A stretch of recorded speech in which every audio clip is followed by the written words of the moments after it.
is $100 silver, is that a wacky pipe dream, or is that, you think, going to be a reality at some point?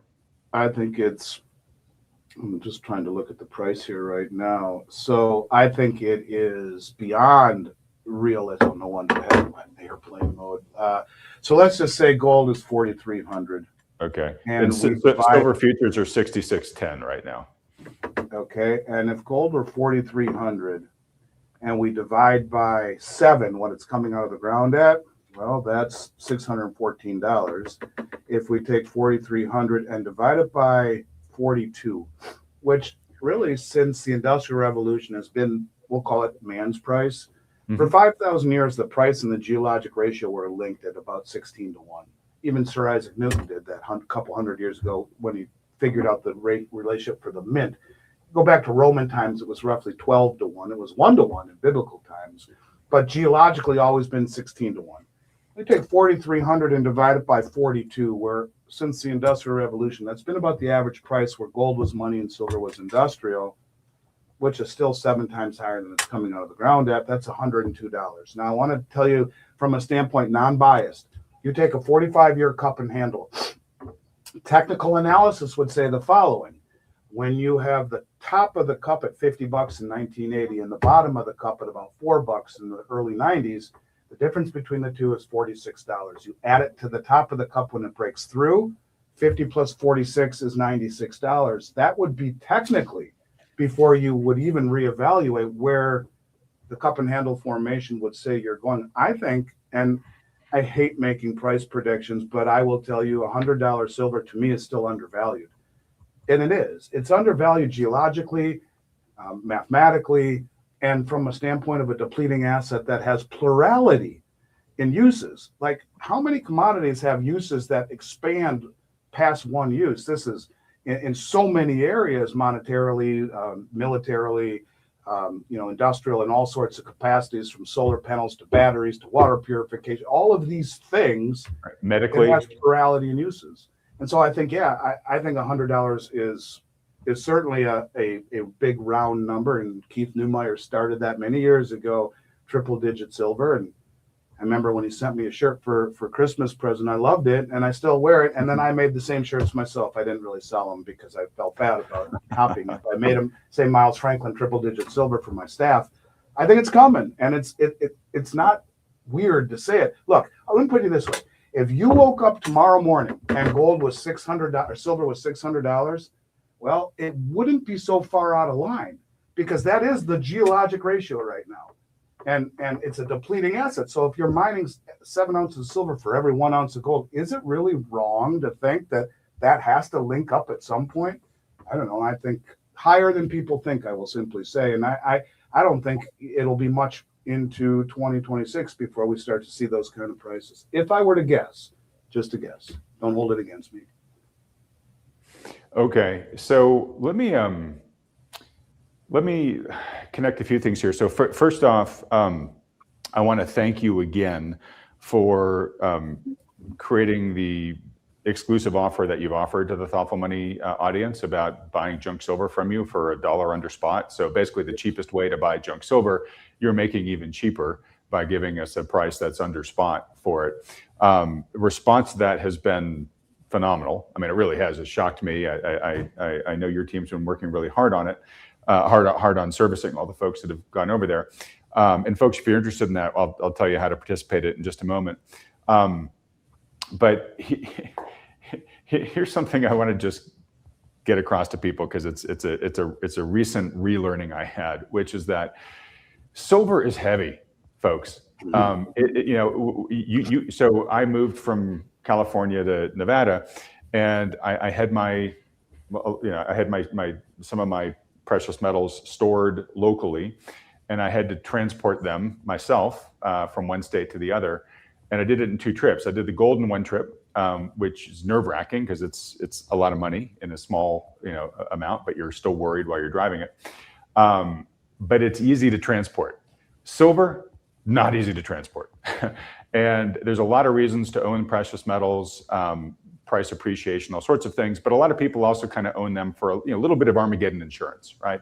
What if we just wake up one day and there's a currency crisis or whatever, and all of a sudden, I need to have my wealth stored in some sort of other form factor. And people think of precious metals as a form factor that you can carry with you. You can cross borders and do stuff with it, right? I'm just here to tell you, once you've gotten, not that much silver, it starts becoming heavy and hard to transport. And if you are owning it because you're like, well, at some point I might need to throw it in the car and take off with my family, that's going to be a multi-trip process for you once you're above a certain amount of silver. So we've talked in the past, Andy, about storage. And I just want to underscore for people, especially when it comes to silver, especially if you're investing in silver beyond just a little amount that you can throw in your pockets and run if you had to, storage becomes a really important factor to figure out how you want to use it intelligently. Because, like I said, this stuff becomes surprisingly cumbersome, surprisingly fast. So I wanted to give you a chance just to comment on that, because I don't think it's something a lot of precious metals investors think of often. Yeah, 100 grand in gold right now is about 22 ounces or whatever. It's a tube of 20 gold eagles is about the size. Put that in a tube in your pocket, no problem. Yeah. You could have 2 tubes right here. You got almost 200,000 in your 2 clenched fists.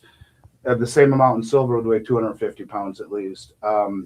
And yeah, look, here's the thing. People say, well, that's why I own PHYS or SLV, or excuse me, PSLV or SLV. Both of those funds, SLV and the Sprott PSLV Trust, have somewhere in the neighborhood, I think, a 40 basis point management fee, where you're paying, in the SLV case, BlackRock and JP Morgan, why anyone would ever do that. And at least you're paying, the Sprott fund on that end. But my point is, you can store it fully segregated, your metal segregated in a BRICS facility around the country for that amount or less. And storage fees become part of the cost basis. So if you have $10 in metal and $1 in storage at the end of the year, your cost basis is $11. So it's deductible at the end of the year. It's just a better way to own it. And if it becomes cumbersome, and for some people it is, then you store it in a vault, a BRICS facility. And I've worked with BRICS for almost 20 years, never seen an ounce misplaced or raise my voice for 1 second. They're wonderful to work with, regimented and by the book and awesome. But yeah, if you can hold it yourself, do it. Because as Doug Casey has made famous, gold and silver assets are not simultaneously someone else's liability. It is true. But to your point, we're not getting any younger. But you've never seen someone running down the street with your stolen silver, because it's not going to happen. So yeah, I think if you have to store it because you want to get a lot of it, we have the ability to help you do that. And it's more competitive than holding in an ETF with physical redeemability. You can't redeem SLV, and the smallest redemption out of PSLV is 10 1,000-ounce silver bars. It's like an elephant sandwich. So yeah, and by the way, on the junk silver below spot, I've done this for 36 years. I have never seen junk silver like this. Never, ever. During the pandemic for 4 years, I would have paid anyone out there up to $9 to $10 over spot for as much silver, junk silver, as they would sell me. As much. And every company in America was selling it between 10 and 14 over, second only to American Eagles. So its potential, maybe you could say it was too high then, but it's way too low now. I've never seen it like this, never. So from a standpoint of an anomaly, it's as good of a value as I've ever seen. You're buying it below melt value, which is insane that people will even sell it to me for that, distributors. But they are, and I'm buying everything I can for this reason. It's something I've never seen before. All right. Well, look, again, thank you so much for making that offer available to this audience. Folks, if you haven't taken advantage of the offer, but you would like to, or at least like to talk to Andy's team about it, or any of your other precious metals needs and questions, just go to thoughtfulmoney.com/buygold. There's a super quick form that'll probably take you 20 seconds to fill out. And then Andy and his team will be in touch with you right after you do that. And again, for folks, especially because of my recent experience, I just wanted to really make sure folks appreciate the importance of having a storage solution if you're going to be buying more than just a couple of ounces. And personally, Andy, you said, hey, you should hold it yourself, if you can. And I get the philosophy behind that. A couple of things. Personally, I think beyond just, kind of a small emergency cash you can get your hot little hands on in a couple of minutes. I'm not a huge fan of storing precious metals at your home because it begins to become a theft risk, a loss risk. And so, for me personally, I don't store anything here. So I want to make that clear, even though I told people I was taking this stuff, I was taking it from one storage solution to another storage solution. But I also think them too, I have no choice. I have a handful of coins at my house, but I have no choice as the owner of a metals company. And I've used BRICS exclusively for almost 2 decades with nothing but a great experience. I agree. So is there anything else that's on your radar? I mean, I know you have your own channel and you're talking about the key things that you see going on in the industry. Is there anything going on in the precious metals industry at large, whether it's silver or gold, platinum, whatever that's going on that you think is worth making sure my audience knows about? Yeah, there's an AI channel that is creating a lot of hullabaloo. Is an Asian fellow, and he's AI generated, and he's talking about a silver confiscation threat. And I don't know what the incentive would be. Maybe it's a short position that's trying to scare the public into selling. But there's this guy, and he talks about, and it's everywhere. I don't know if you've heard about it, but a lot of people are asking. Funnily enough, this is the first I'm hearing of it. He calls it HR 9847. He says it's a law with mandatory private reporting of strategic materials tied to energy infrastructure. He said that since silver was classified critical, that it is now it's going to be confiscated from the public. And he says sorry. Is this like a domestic FATCA for silver? Like, no, for now you can own it, but you have to report what you hold. Instead of FATCA, it's Fugazi. It's not. It is not.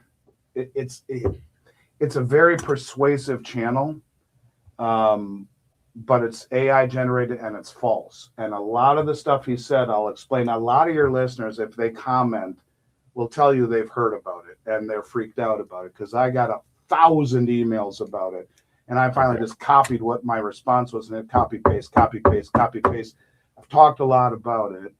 But in any case, this guy says, yeah, there's this new bill called HR 9847. Well, if you actually Google what HR 9847 is, it's creating Early Childhood Leaders Act. And it would amend the Higher Education Act of 1965. So there's nothing to do with this. But not only that, it wasn't a bill, it was an executive order. That was what Trump did to make it critical. And I went through the Federal Register and looked at it. There is nothing in the text that contains any language. One of the things that he says that immediately, when I'm listening to him, I'm like, holy crap. And then he says something, I'm like, first of all, every time he would say a dollar figure, it became instantly obvious it was AI. If it was like 49,500,000, he would say $49,500,000. I mean, you could just tell by listening to it, it was AI. Yeah. It wasn't right. But he said, and just so all of you know, he says there is a mandatory reporting from every dealer in America over $10,000 Form 8300. And I'm like, BS. Form 8300 is if you, Adam, went and bought your entire extended family clothing at Bloomingdale's and paid with over 10 grand in cash, you get a Form 8300. If you go buy a new car at the Chevy dealer and you pay with over 10 grand in cash, you get a Form 8300. And this will go on anywhere, any retail. That's anti-money laundering, right? Yeah, and it's only green $100 bills, $20 bills, or multiple money orders. If you want to send me a wire for $200 million to buy metal, there's no reporting by me or the company or you, and no Form 8300. But he's saying this is the case for every precious metal sale. And he's saying if you're watching, channels, they're watching you. It's like someone's trying to scare people into selling their silver, is the way that it looks like to me, because it's not true, not even in the slightest. And I must have had 300 emails over a 2-day period asking me about this. Okay, I'm getting comments here in the live chat too that a lot of people have seen this guy on TikTok and I guess the other social media channels that I don't watch. Yeah, it's fake and it's AI and it's not true, and it's there's some good info in some of his stuff, but it's mixed in with a lot of materially bad misinformation.